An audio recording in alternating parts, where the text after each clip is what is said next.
Welcome to the Wise Take DFS podcast. I am your host, CK013. You can find me on Twitter at CK_013. And I'm joined once again by one of Wise Take's finest DFS analysts, Mr. Johnny the Greek, better known across the nation as Johnny the Freak. You can find him on DraftKings and on Twitter at GDaddy80. Johnny, my man, how you doing tonight, bro? Doing good, man. Doing good.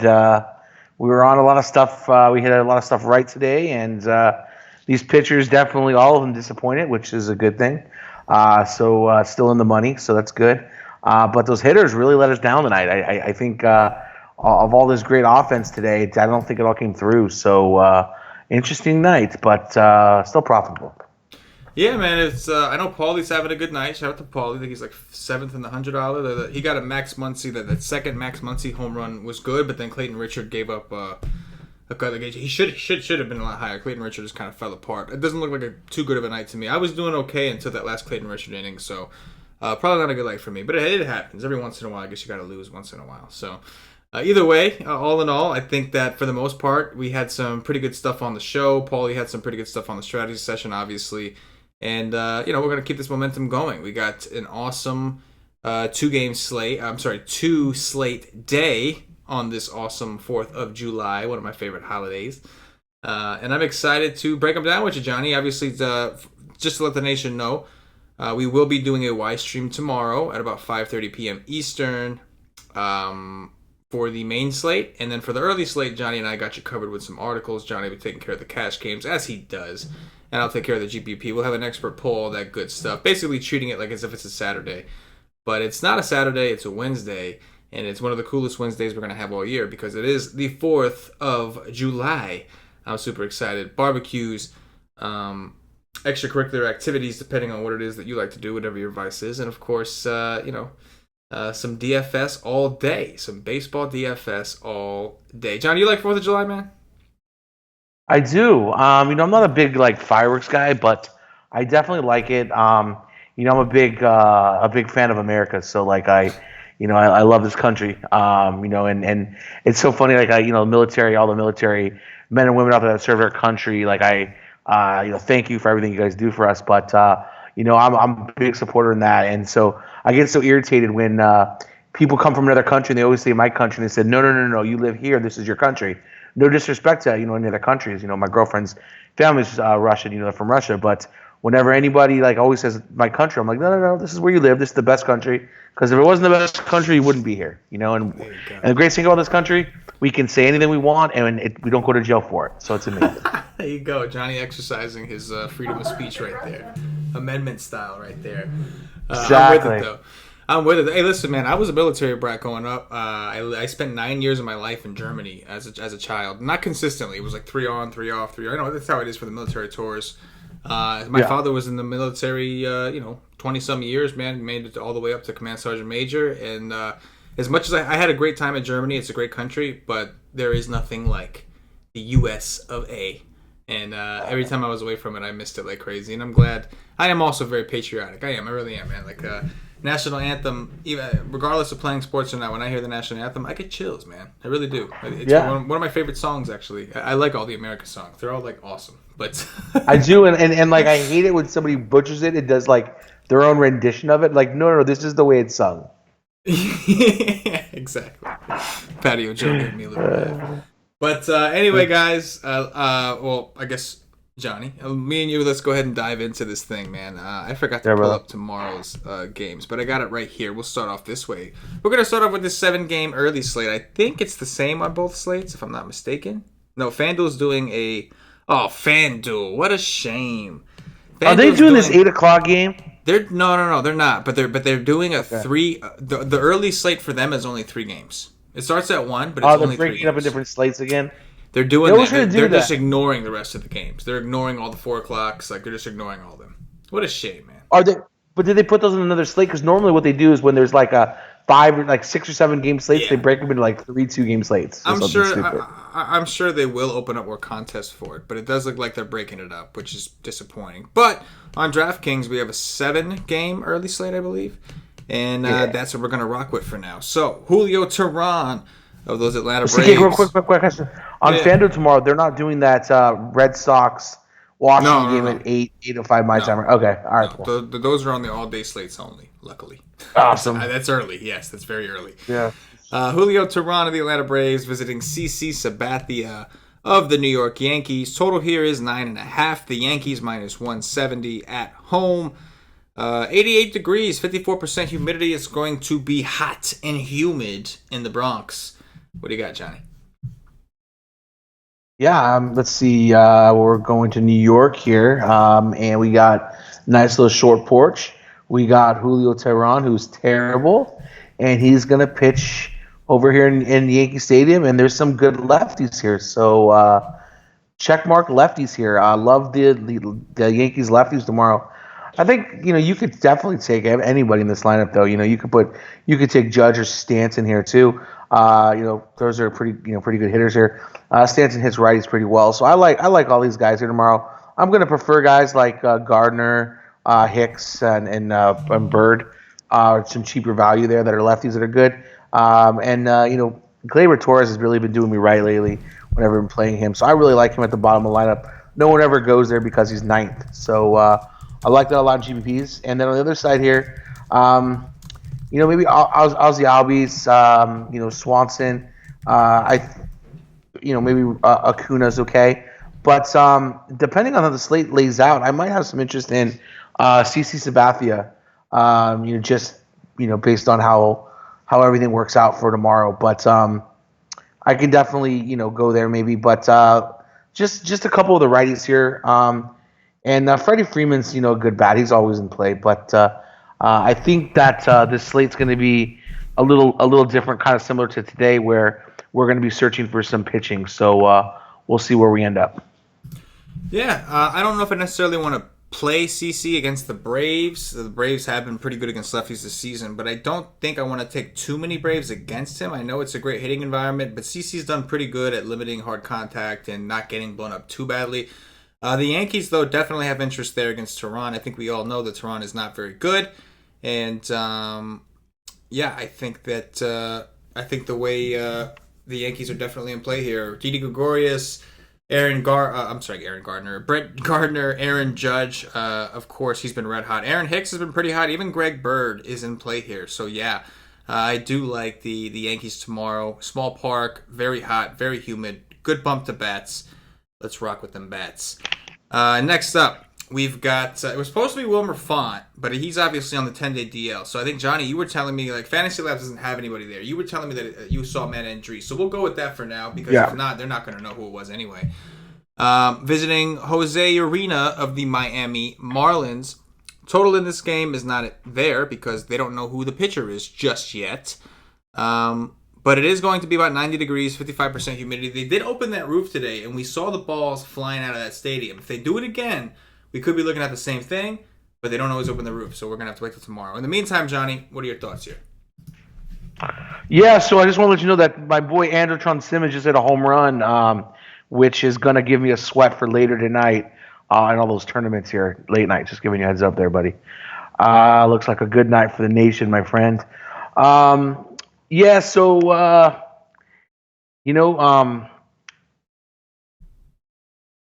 Matt Andriese, he's cheap against the Marlins. I mean, I guess you can go here unless you can find something a little bit better. I found a pitcher that I really like here tomorrow. We'll get to him in a minute here, but we gotta find another one here.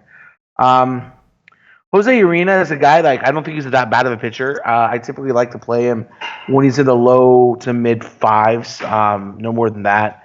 Andriese, I think he's going to get a long leash today, as on the other side because of the extra innings today and all the pitchers they're using right now. So Matt Andriese might end up being in play just because of that. But I think you can attack both these guys with bats. They're not world beaters here by any means. You can always look at a guy like Daniel Robertson, good value here, second and shortstop against Urena. I really like Matt Duffy here. He's in a good spot. And on the other side, it's Justin Bour. Justin Bour's just always too cheap, and obviously JT Realmuto. Those are the guys I always would prefer. And then at the top of the lineup, you got Derek Dietrich. He cooled off a little bit, but he's still cheap. I think he's in play. So that's really where I would focus on. I'd focus more on the bats here in Miami, but I think you could take a couple guys over there in Tampa. Yeah, I think it's this is a game where the roof is going to kind of decide it. If they close the roof, I could consider Jose Urena. He's been pretty good to me. I'm not crazy about his price at 6'9", and if they open up the roof, forget it. But as weird as this is, Johnny, we may see an even more watered down version of these teams because of they're still playing. It's 11:19 at night. They are still playing in extras. So this is obviously a very early game. So we could end up seeing, as if these lineups weren't watered down enough, we can actually end up seeing an even more watered down lineup. I'd be very surprised if Wilson Ramos played. There's no DH. We got to keep that in mind. There's no DH. I'd be very surprised if Wilson Ramos played. He's been their best bat by far. So I think that we may be able to consider the pitchers here depending on who's in and who's out. If they open up the roof, it's going to be scary, and then we're going to have to be looking at taking at least some one-offs from here because there is a really good hitting atmosphere when they do that. But if they close the roof, or even if the lineups are just 2 weeks, I think we could consider whatever pitchers are going. As messed up as that sounds, but like you said, this is a slate where the pitching, may be a little tough. So it is what it is. Next up, we've got Francisco Liriano of the Detroit Tigers visiting Jose Quintana of the Chicago Cubs. We don't have a total because Vegas always waits for the win forecast, but I can tell you that the Cubs are minus 224 at home. It's 86 degrees with 60% humidity. Awesome hitting environment, but there's not a ton of wind, only 7-mile-per-hour wind. So it's not a big wind game like we had that day the Cubs and Twins went off. But we do have the heat and the humidity, which is still pretty good. What do you got, Johnny? Yeah, and don't forget, it's Francisco Liriano. So yes. I'm all in on the Cubs. Cubs look great tomorrow. Definitely they're fine.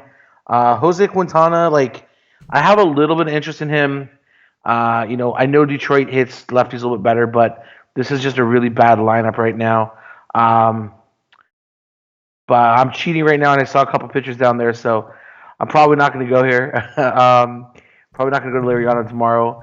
But I love these Cubs tomorrow. I think you could take Nick Castellanos, Candelario, Hicks. Those guys are fine on Detroit if you want to get a couple plays off there. But I'm not really interested in stacking there unless there's some wind blowing out, unless it's the Cubs. Cubs really look good on this slate so far. Yeah, the Cubs typically play better at home. They are home here. It's hot and humid, so that'll add a little bit of a boost to the bats. Not quite as it's not the trifecta that we had on Sunday or whatever it was, where we had the winds blowing out and the heat and humidity. But we do have the heat and humidity, which means that we have a good hitting atmosphere. And yeah, I'm all for it, man. Let's attack Liriano. He's a guy that has a walk issue, shouldn't be in there too long anyway. And then I think we'll get a lot of the Detroit bullpen, who is terrible. And the Cubs look really good here. Quintana at 7-9. It's interesting because Detroit is so bad, but I don't think I go there because of the heat, humidity. He has a bit of a walk issue. He's going to see a bunch of righties here. I do think Nick Castellanos, like you said, makes for an interesting one-off. Don't mind James McCann either, assuming he does bat fifth, or Heimer Candelario. It looks like Mickey Matuk might be in the lineup too. If he's there, that's an interesting value play. He's a lefty master, and there's only 3K on DraftKings, so interesting left. But the Cubs look great here. Albert Almora is having a phenomenal season. Javi Baez is a lefty masher. Wilson Contreras, all these guys. Even Addison Russell is doing a lot better this year than we've seen in years past. Next up, Luis Perdomo of the San Diego Padres visiting Sean Manaea of the Oakland Athletics. Total here is 8.5. Oakland minus 170 at home. 66 degrees, 60% humidity, 10-mile-per-hour winds blowing out to right field. What do you got, Johnny? I mean, why is Luis Perdomo only $4,000? I know it's his first start this year, but $4,000 for this guy against these Athletics tomorrow, sign me up. I don't care if he's on a pitch count. He might be Rob. I think there's one other pitcher that's close to him, but he might be the best talent on this slate. And $4,000 tomorrow in a good pitcher's ballpark here in Oakland. I really like him tomorrow. I'm not going to take any of these Oakland bats against him. And I think you can stack some of these righties up here against Sean Manaea. He's been just like hot or cold this year. It's a good ballpark tomorrow, so maybe not kick so many guys against him, but you can definitely look at the power here. Christian Villanueva, Hunter Renfroe, Will Myers. Those are guys you want to look at here. And with these stacks that we've already seen with the Yankees and the Cubs, like these Padres are going to go low own. I think they're in a decent situation tomorrow, so probably going to do some stacking there. No A's for me. It's all Perdomo and the Padres. Yeah, this definitely seems like a spot for Manaea that can go either way. At 12-1, it's definitely a stretch. Like, we do have Aaron Nola against the Orioles on this slate. We do have, like, Jose Barrios, so he's not at home. We have other guys. So 12-1 for Manaea, who hasn't looked very good this year, is kind of worrisome. I mean, don't get me wrong. I say he hasn't looked good, but he did no-hit the Red Sox. And the Padres have been one of those teams that you just kind of stream pitchers against. Even today, Chris Bassett, while he didn't do great, he only went 4 2/3. He did pitch well enough to end up being one of the higher scorers on the slate. I think he's put up like 16, which today was pretty good. But 12-1 for Manaea does seem like a stretch for a guy that's not striking a ton of guys out. You would assume he'd get some extra strikeouts, but I'm with you. I kind of like taking the Padres against lefties. I prefer better ballparks. This is not a good ballpark. But guys like Hunter Renfroe, Christian Villanueva, Manuel Margot, like these are all guys that we don't really look at too much against righties. But against lefties, they do have power. Hunter Renfroe seems like a great value option at 3.7. So it could go either way. It really could. Luis Perdomo is interesting at 4K. We have a ton of guys that are expensive. Well, not a ton, but we have a few guys that are expensive. And 4K seems pretty valuable on a slate like this where we have Yankee bats, Chicago Cubs bats, and some of these other places. So while I would like to say, I like playing the A's and they're healthy and I want to play Chapman and I want to play Olsen and all these guys, I think you could, but there may be more value in going with Perdomo at 4K and hoping that the A's just kind of stink it up. But it's not an easy proposition. Perdomo's a good pitcher. He's decent. He's another one of those guys that are better at home. He's got good ground ball pitcher, though. He does get a lot of ground balls. Yeah. But so did Clayton Richard, and that didn't work out too well for him today. Next up, we've got this Jeffrey Ramirez of the Baltimore Orioles visiting Aaron Nola of those Philadelphia Phillies. We don't have a total or a line for this game because Baltimore was probably late to announce their starter. 87 degrees, 60% humidity. Baltimore has been waking up a little bit. They're not they're not going crazy, but Trumbo has been red hot. Machado's been pretty hot. And I think even your boy Francisco did okay today. But anyway, what do you got here, Johnny? What do you think? Yeah, but it wasn't against Aaron Nola. Aaron Nola's just a little elite pitcher. If you're going to play cash games tomorrow, your pitchers, it's real easy. It's Aaron Nola, and it looks like Luis Perdomo, and then you can still get all the bats you want in here. You're only going to pay 17-1 for pitching. It's pretty good on this slate. Phillies here against Jeffrey Ramirez. This guy's not that good. I think you can go ahead and stack up these Phillies. Rhys Hoskins, expensive, but he looks real good tomorrow here. Nick Williams for a cheap value. Carlos Santana and Odubel Herrera are all in play tomorrow. So I like the Phillies here a lot.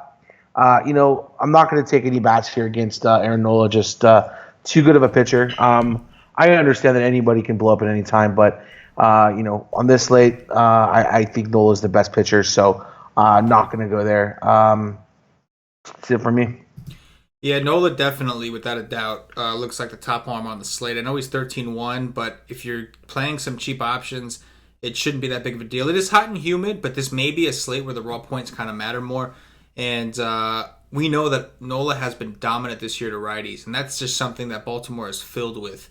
They really don't have a lot of lefties, and the lefties they do have really aren't that great. We know Baltimore does have a lot of strikeout upside. It's very, very tough to not want to play Nola, even at 13-1 on this early slate. Even with this hitting environment, even with this park, Nola just seems like a phenomenal play.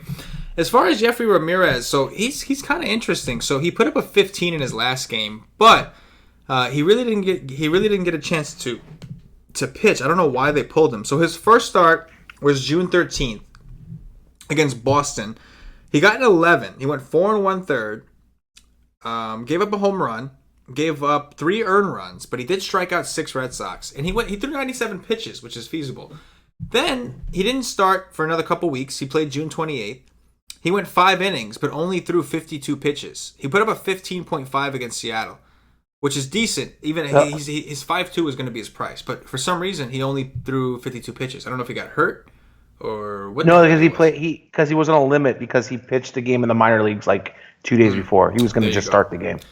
This kid could be interesting if you don't want to pitch Perdomo. Like now we're at a point where I think we know Nola's there and we want Nola. So now we're looking at these cheaper guys with a little bit more interest. And I think Perdomo is the first place I'll look when I go to do my profiling tomorrow. But Yefry Ramirez could be an option as well. Philly has been better, but they're starting to cool off a little bit here.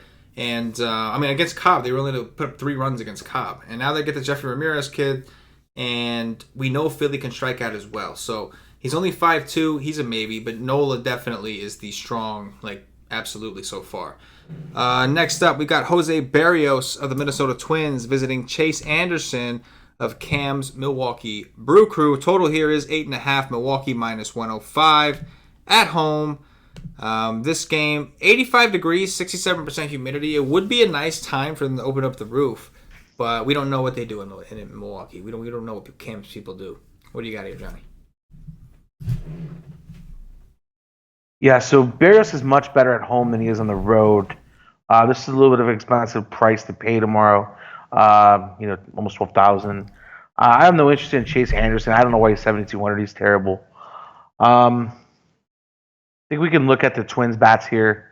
They're much better here. Kepler's one of the better hitters here.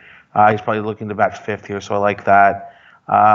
Escobar, Rosario are all in good spots here, so I think you can go 1 through 5 here tomorrow, maybe 1 through 6 with Polanco back. Polanco's still really cheap, third base and shortstop eligible since he came back from his suspension. So I think those guys are all in play here tomorrow. It looks like a good little stack here. And on the other side here, I don't really like to throw bats here at Berrios because I think he's a really good pitcher. But there are, a couple lefties here that can get to him. You got Eric Thames is going to be a strikeout or home run tomorrow. And you got Shaw here as well in this lineup with some Brad Miller. Those would be the guys I'd really look at here. But other than that, I don't really want to throw a stack out here at Berrios. I just think he's way too good of a pitcher. Just a couple sprinklings of the one-offs. Yeah, man, it's crazy how drastic Berrios' home and road splits are. It was like that last year too, so we know it's not a small sample thing, and we're about halfway through the season at this point, but it's significant. He's got a 10.6 K per 9 at home and only a 7.29 on the road. He's got a 2.84 xFIP at home and a 4.7 xFIP on the road. It is just night and day. I will say that it does look like on the road, he also gives up a lot more home runs. This is a guy that has a .55 home run per 9 at home and a 2.14 on the road. This is a small ballpark. We have a Milwaukee team that while they do strike out, they also have a lot of power. Guys like Eric Thames, Christian Yelich is supposed to be back. We'll see if he's in there. If he's in there, that's definitely going to put a damper on the strikeouts. You got Travis Shaw, who's coming around. Jesus Aguilar, who's just massive power. So I personally don't want to pay, even though he's cheaper, I don't want to pay 11.8 for Berrios on the road. I just don't. He's been so bad on the road. I'll pay any price for him at home. I'll pay $13K for him at home. But 11.8 on the road, even against the Brewers, I don't know. I think that I'd still go Nola and find the money. And with that said, I do think you can take some of these Twins against Chase Anderson. Eddie Rosario looks pretty good. Brian Dozier, this should be a pretty good spot for him here. And as you mentioned, Jorge Polanco, who I did double check for the Nation the other day, he has been better against righties. So he's a great value play and could be in a little bit of a better spot here. Eddie Rosario also looking pretty damn good. I think I said him already. Anyway, so nice. I said it twice. And again, the Brewers, you can take a chance with for sure, but I agree. Berrios is a decent pitcher still, so even though I don't want to pitch him on the road, I don't know how much I want to attack him. But it could be a contrarian spot. You could get a lot of power at low ownership if other people feel the same way. Last game on this early slate, Johnny. I don't see a pitcher for the Angels. If you have one, let me know. But I do see that Mike Leake is pitching for the Seattle Mariners. And I do see it's actually going to be pretty warm in Seattle. Not something we see too often. 86 degrees, 31% humidity, so it's not as humid, but it is certainly hot. But they got the dome. Oh, yeah. The dome, though. Are they going to close it? Are they going to close the roof? Yeah. They always do. Okay. Total here is... Garrett Richards. Garrett Garrett Richards, Richards. the pitcher. No shit. Garrett Richards. Yeah. How about that? 8.5 is the total. Seattle minus 108. What do you got here, man? Yeah, Leak's this guy who certain matchups he just absolutely gets crushed in, and then other matches that he should get crushed in, he pitches really well. He's cheap tomorrow at 5,300. He's another one of those guys we can look at on the cheap. Garrett Richards is a good pitcher. The problem with him, is he's still not 100% from his injury return from his Tommy John. He has some like hot and cold streaks, that happen, and definitely he's got some control issues here and there. But he's still a good pitcher. I like his price at 8,000 tomorrow. I think he's priced well. I like some of these bats here in the Angels against the Mariners. So I like Cole Calhoun if he's going to lead off tomorrow. I think he's in a good spot. Mike Trout and Justin Upton, those are all preferred plays here. And on the other side here, it's for me against Richards. It's really going to be Haniger and Cruz. That's really it. It's just a big ballpark. I'm just looking for the power bats here. Kyle Seager, I feel like he hits a lot better when he's on the road than he does at home in this ballpark. So that's it for me. I really am not really interested in Haniger and Cruz. It would just be the only guys I would be interested in. Yeah, Mike Leake has been like an enigma for me personally. He's a guy that has had some really epic monster games, like including against the Red Sox, going into Boston and just completely shutting them down. But he's also a guy that we know can get hit. This is an interesting situation for him. It's a little warmer out there. The Angels have been kind of cold, but we also know the Angels are better against righties. So I think the Angels could be interesting, and I think the same about Seattle. I think Seattle, I'm with you. I don't think I want to play a ton of either of these teams, but maybe some one-offs, maybe some mini stacks I think on both sides are viable. Leak at 5.3, I think he's an option you could look at. I just don't like the matchup for him just because there's just really not a lot of strikeouts here. But that's not Leak's game. Leak's game is to pitch to contact and kind of drift through and eat up innings. So if he does that at 5.3, he'll be all right. And that is going to do it for the early slate, Johnny. We're going to flip this over to the main slate where we have another 7 games. FanDuel is finally on board. They got this one right. This is the one we'll be doing the live stream for tomorrow. We got Garrett Cole. Wow, starting things off hot and heavy. Garrett Cole of the Houston Astros visiting Mike Minor, the lefty from the Texas Rangers. It's going to be 90 degrees, 53% humidity out in Texas. Not as hot as it has been. It's hot as hell, but not as hot as it has been. 10 is the total. Texas plus 145 at home. Johnny, what do you got? Yeah, so this is a really, really high total here for Houston. It's just kind of like what I was talking about before, like with Dirk Bivens today. He's not that bad of a pitcher. Like the Astros, put up a couple runs here, and it wasn't the normal guys. I don't really. And then tomorrow, now we're gonna get Mike Minor, who's not a bad pitcher. He's a left-hander, and we know that the Astros just have not been that good against lefties this year. So like I think I'm obviously going to take the Astros here, but I don't think this game is going to be an eruption game. It just doesn't look like it to me. I definitely, I'm not going to go with Mike Minor tomorrow. There's just too much heat here with the bats that the Astros have, but I can definitely see Mike Minor not getting his face blown in tomorrow. So I think Garrett Cole's a fine option tomorrow. He's just going to face a lot of lefties. A lot of lefties that are good that have power and that are in a good hitting environment. So I don't think this is a great Garrett Cole matchup. For me, I'm probably going to fade the pitchers here. I might even fade Houston. I might just side with Mike Minor. But for me, it's probably going to be the Texas bats. I probably prefer over Houston, and then that's probably a hot take. But after what Houston did today and what they've been doing against lefties, and when they've been in good hitting environments, they haven't done anything. So I'm going to side with Texas tomorrow. So at the risk of completely jinxing myself, Houston, and today was a perfect example. They're just not they don't have the power they showed us last year. They're still a good offense. They still got good hitters. But they're just not hitting for that power. Guys like Altuve. Bregman's one of the only guys. Him and Gaddis have been one of the only guys who have consistently hit for power. The rest of these guys really haven't. With that said, it is Mike Minor.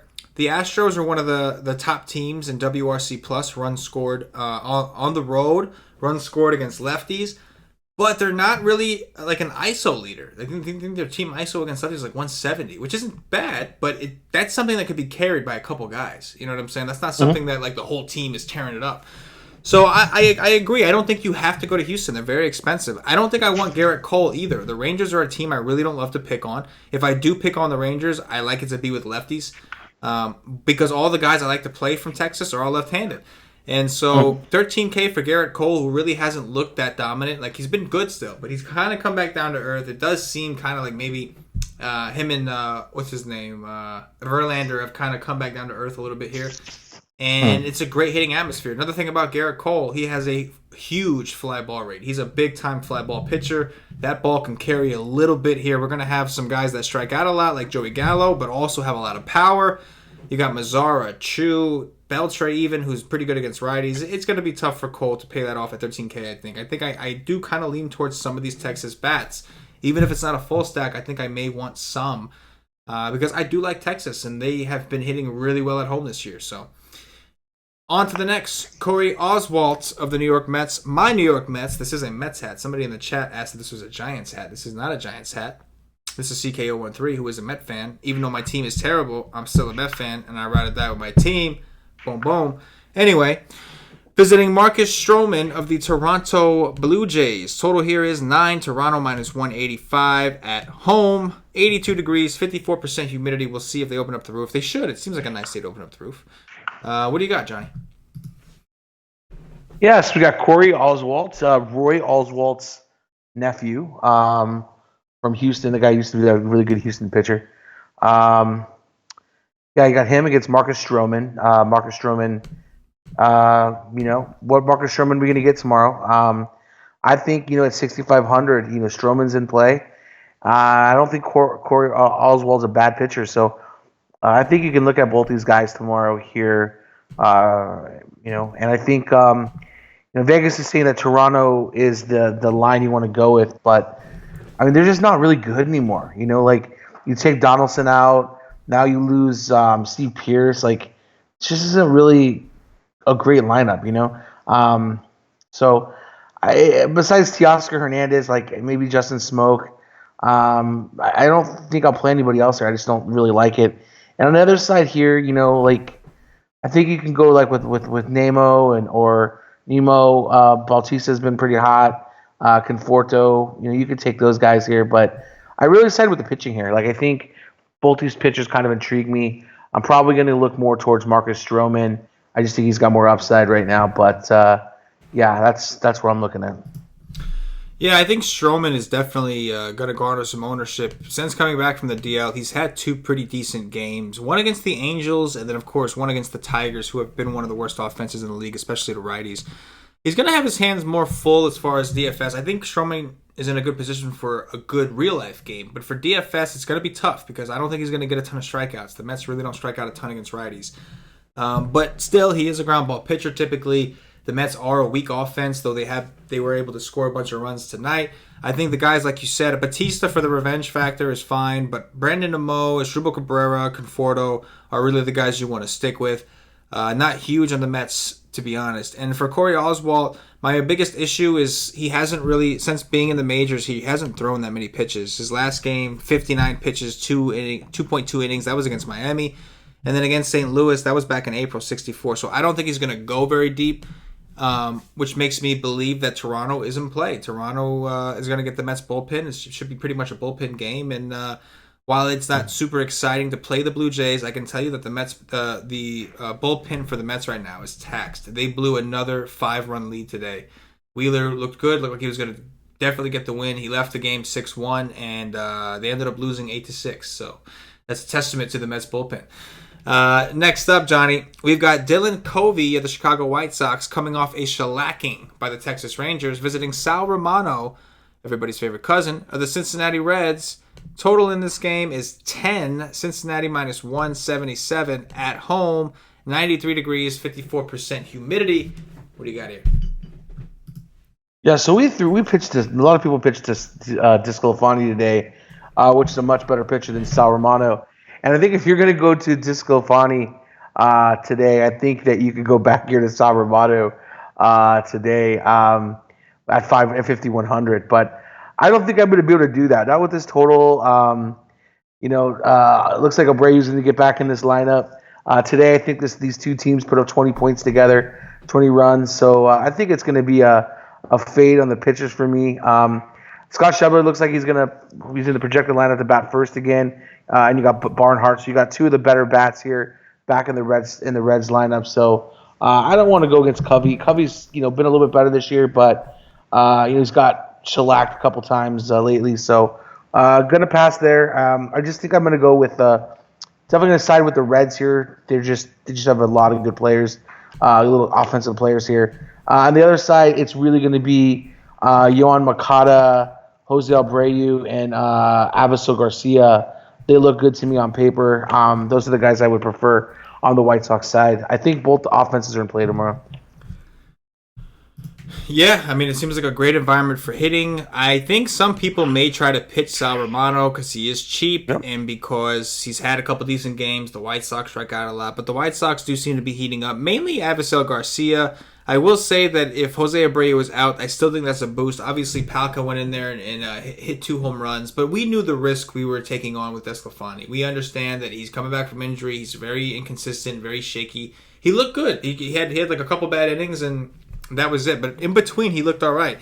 Sal Romano at 5-1 is interesting, but this is a small park. This is a very hot and humid atmosphere, and it's very, very risky. As far as Dylan Covey, I like the price has come down, but I only like to take him against teams that can't really hit sinkers, and he's a true sinker baller. Uh-huh. And some of these Reds can hit the sinker really well. Guys like Scooter Gennett, Joey Votto. We'll see who else is in the lineup tomorrow. But first instinct, it's tough. It's tough for me to play pitchers against the Reds. They just don't strike out enough. They got so much power. This is a small park. So yeah, it does look like another great atmosphere for hitting. Speaking of atmosphere for hitting, we've got Andrew Suarez of Johnny the Greek, San Francisco Giants, visiting Tyler Anderson of the Colorado Rockies. Yes, we are talking about Coors Field. Total here is 11.5. Colorado minus 120. At home, 76 degrees, 44% humidity. What do you got, Johnny? Yeah, so, yesterday I was on Fade Colorado pretty much, and then today I was on Fade the Giants. And they both worked out pretty well.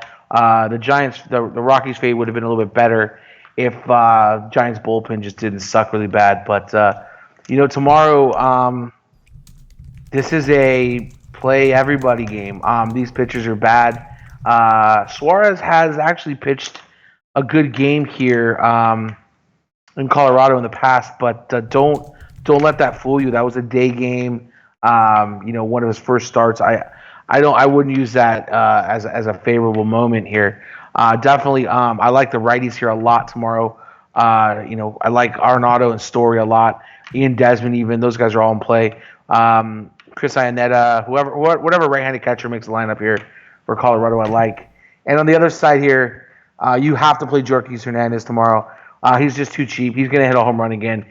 This guy, it seems like every game he started in Colorado, he's hit a home run. He's just a beast. I like them a lot. And then Andrew McCutchen, he didn't hit at all 2 games ago, but he's hit Colorado really well in his history. So I think that's somewhere you want to go. And then Hunter Pence has just been hitting really well, and he's cheap, $3,600 here in Coors. So that's where I would go if I wasn't to go anywhere. I would just do like a team stack here. And it's going to be a very cashy play, but that's what you do to make the money.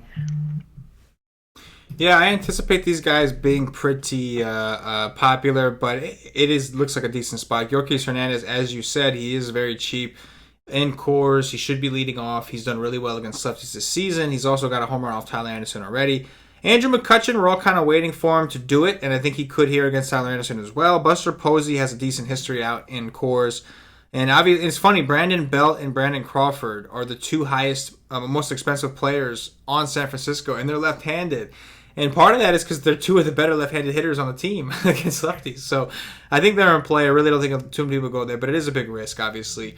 And on the Rockies, Arenado, Story, your typical Ian Desmond. These guys match lefties. They can strike out, but they usually match lefties. So I think this is another situation. I agree, it's going to be very chalky, but both bats appear to be in play, of course.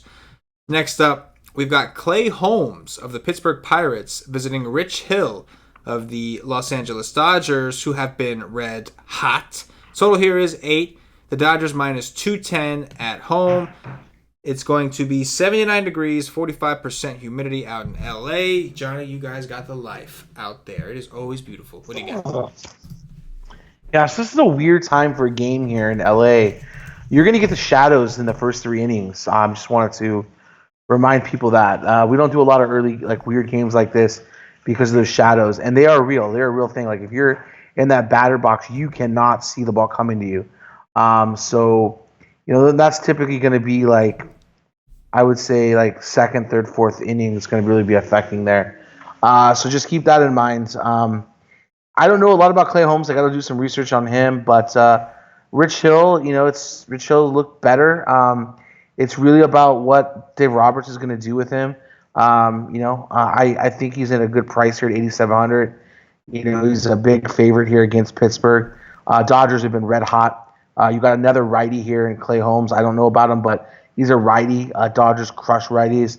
This lineup's built for this. You have to look at the Dodgers again. Jock Peterson hit a home run today. Max Muncy's hit 2. Max Muncy's probably the hottest guy in baseball right now. You got to look at these guys tomorrow. I think the whole lineup's in play. I really prefer the lefties, and then probably include Matt Kemp as well, or Justin Turner, one of those guys. I'm going to side probably with Matt Kemp. He's been a little bit hitting. He's been hitting a little bit better as of late. So that's really for me. On the Pittsburgh side, just no bats here against Rich Hill. I'm interested in pitching him. I think he's a real life good pitcher. Yeah, it looks like this guy, what's his name? Holmes is a ground ball pitcher. He throws a good amount of sinkers. And that's a pitch that the Dodgers have hit well, very, very well. Guys like Cody Bellinger, Matt Kemp. Muncy has smaller samples, but as you can see today, he seems to be pretty fucking hot. Jock Peterson, Grandal. We'll see if Grandal plays, but he should play. It's still I guess technically it's a day game for you guys, so maybe he won't play. But barring that we don't get any watered down lineup because they're trying to give some guys rest, if the typical Dodgers play, I do think that they are once again a fine stack. They're just too hot to ignore.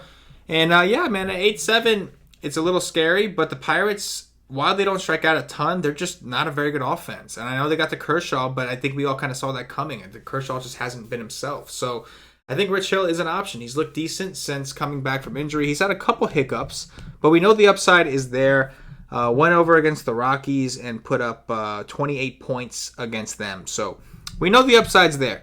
That's the second 20-plus point game, and that was another good team. So he struggled against the Mets, but he did pitch well against the Cubs, did pitch well against the Rockies. I like him at home here in L.A.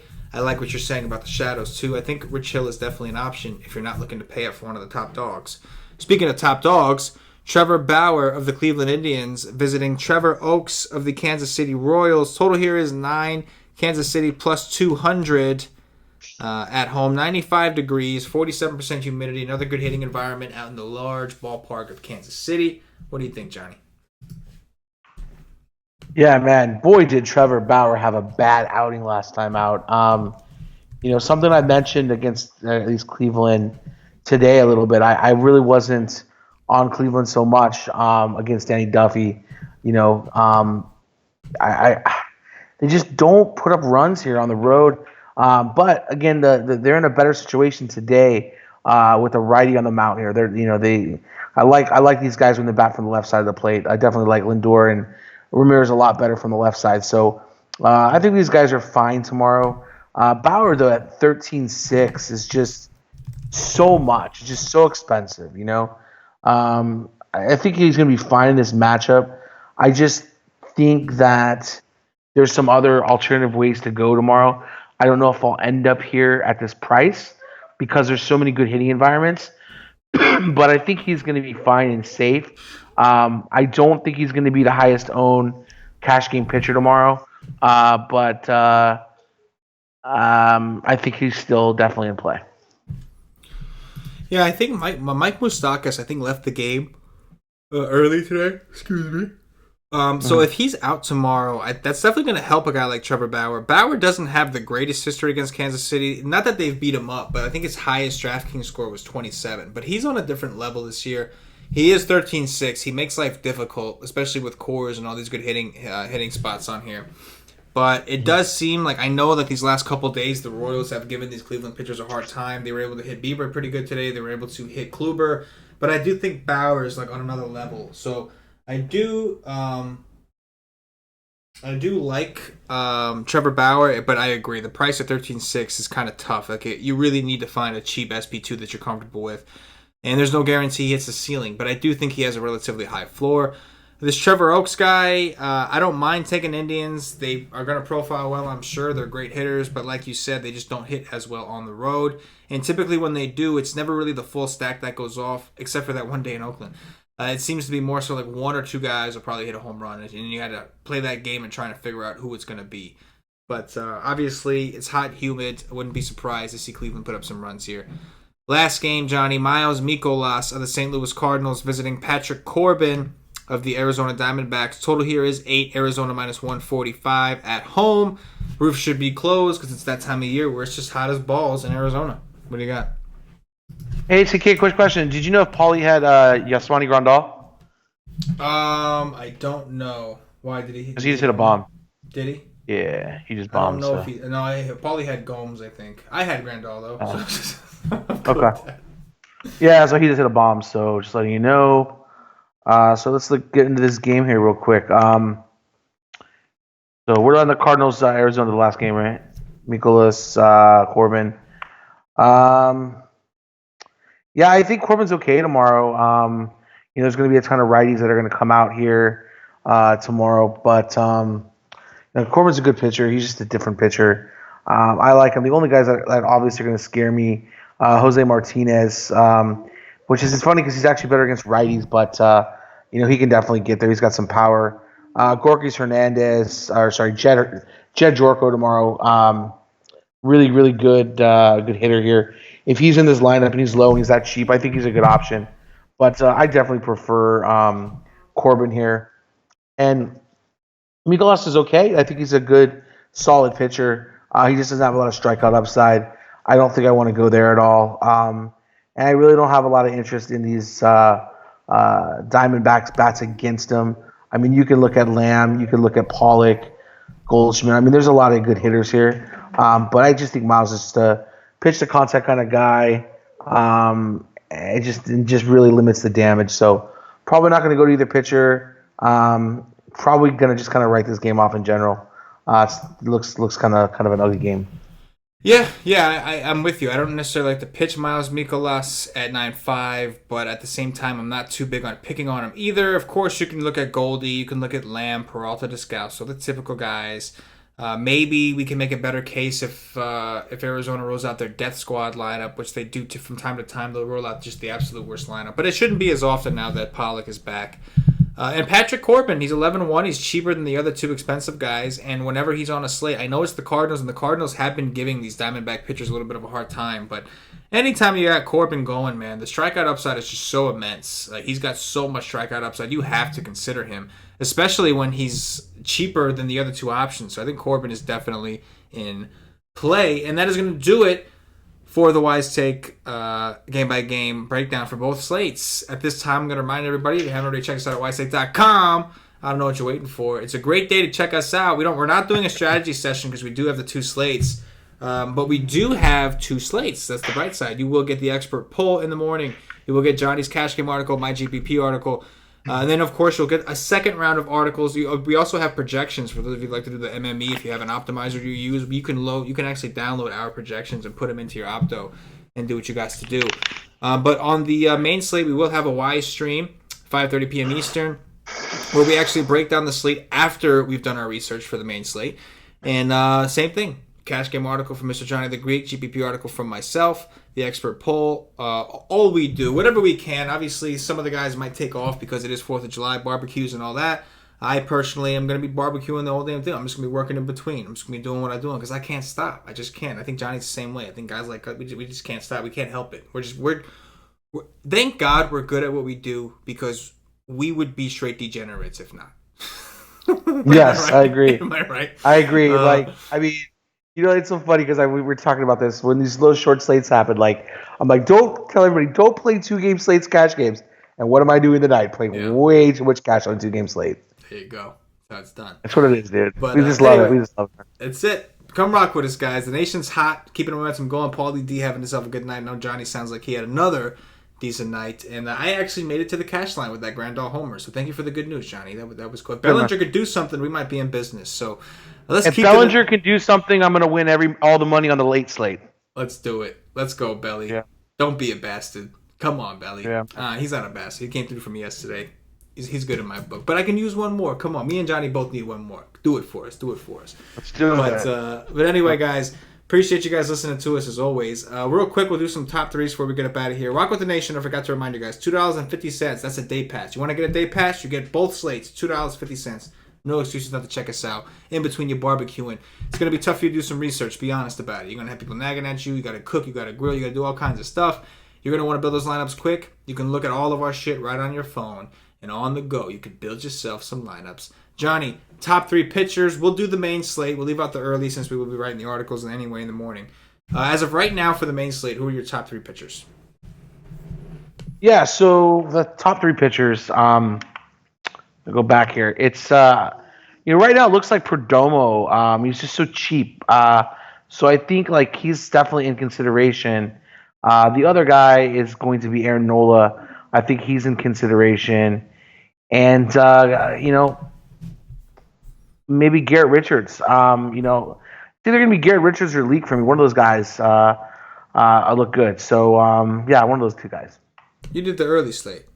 Something about the main slate. I'm sorry, you asked me the main slate. Oh, dude. I was sitting here like, wait a minute. I thought Nola was on the. You had me all kinds of spinning. It's all good. You gave him a little something extra. There's nothing wrong with that. Okay. I'll do the late slate here real quick. Main slate, yeah, sorry, man. It's gonna be Rich Hill. I think he's in a great spot tomorrow. Let's see. Can't go there. Patrick Corbin looks pretty good. And I think we can go. I think the popular playing cash games, even though it's against Cleveland, is going to be Trevor Oaks for his price. But I think I'm going to end up on everybody's favorite cousin Sal here, Sal Romano. Yeah, you know what, man? I hate to say it because I know we didn't talk too highly of Sal, but I'm starting to think about it. They went to extras too today. They went pretty long. Abreu, they went to 12, yeah. Right. So if Abreu is still hurt, Avi Garcia just came back from injury. He's been red hot, but he just came back from injury. There's a good chance they rest him for a day. If they do all these things, Sal Romano is going to be looking really good. So I'll say Sal Romano. I'll say Rich Hill as well, and I'll go with Patrick Corbin, but it's really close for me between Corbin and Bauer. Top 3 stacks on the main slate, Johnny. What do you got?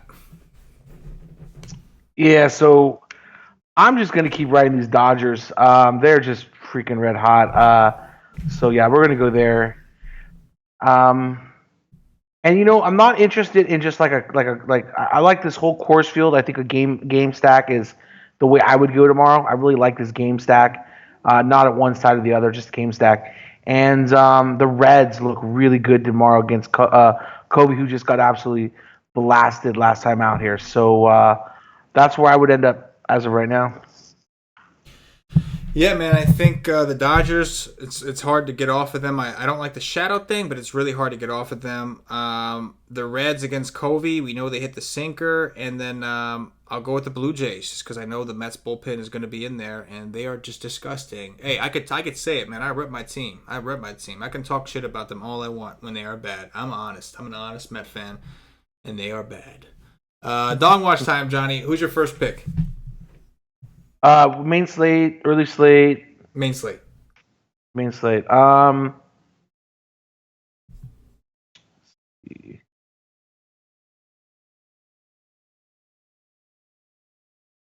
Yeah, I think we have to like start banning Max Muncy from home I know, runs. right? I was just gonna. Honestly, it was on my head. I was just thinking, like, I mean, would it be surprising if he hit another home run tomorrow? At this point, no, I wouldn't. Yeah. So, you know. No, I mean I'm just gonna take the free spot here. I'm gonna take Max Muncy. I'm cool with that, man. I don't blame you at all. It's almost like you have to at this point.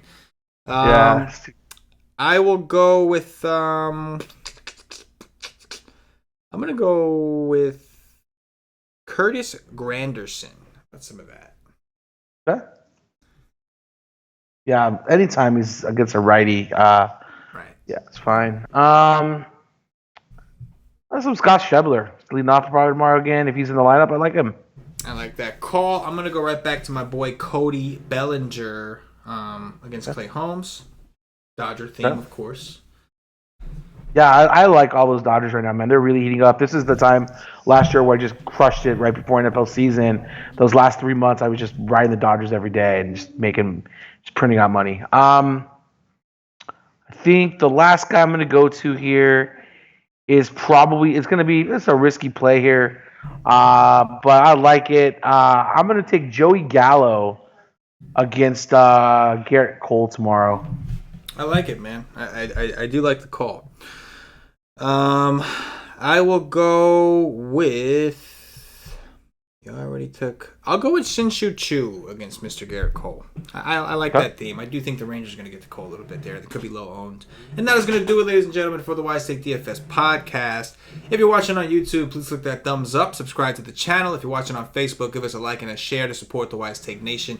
If you are watching us on Twitch or Twitter, give us a follow. Give us a retweet. Show us some love. And if you're listening to us on Facebook or iTunes, give us some 5-star reviews. Help bump us up those charts. Help the nation grow. Do your part. All these little things you can do really helps us out, allows us to keep doing these shows for free for you guys every day. We'd love to continue doing them.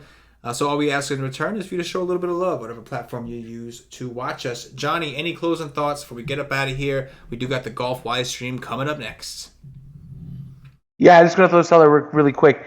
It is in the 16th inning right now with Tampa and Miami, and it's still tied.